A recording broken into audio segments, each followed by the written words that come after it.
Ok, on est sur Bernkastel, donc Bernkastel Q exactement, on est donc sur la Bereich Bernkastel.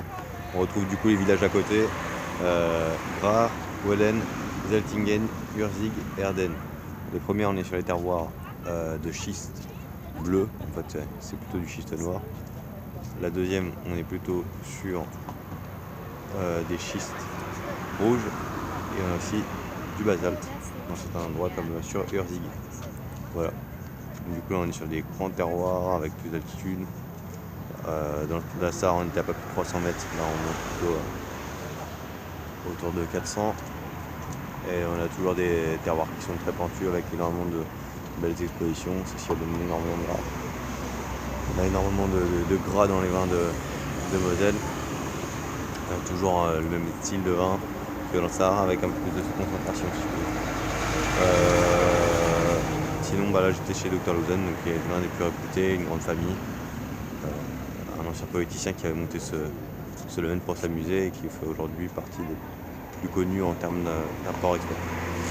Voilà. Donc des grands vins secs également et des très beaux cabinets et Spatlesen, donc c'est très. Voilà. Donc du coup je suis sûr qu'on a eu le droit à quelques grosses lagues assez intéressantes, comme par exemple Pralat, qui était vraiment une de leurs plus grosses expositions, qui donne vraiment un côté très onctueux, très gras et très sec. Donc, voilà. Donc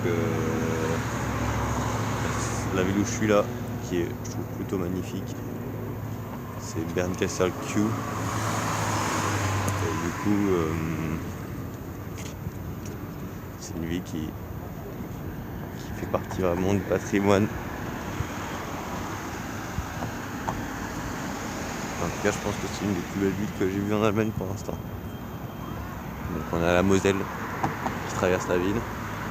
Et sur les coteaux, on a les grosses expositions avec les plus grosses maturités, puisqu'il faut savoir que toutes celles qui sont au bord de l'eau comme celle-ci, sur la Moselle, vont avoir des maturités beaucoup plus rapides, dû au fait que le soleil va réfléchir sur l'eau et va pousser les maturités du raisin.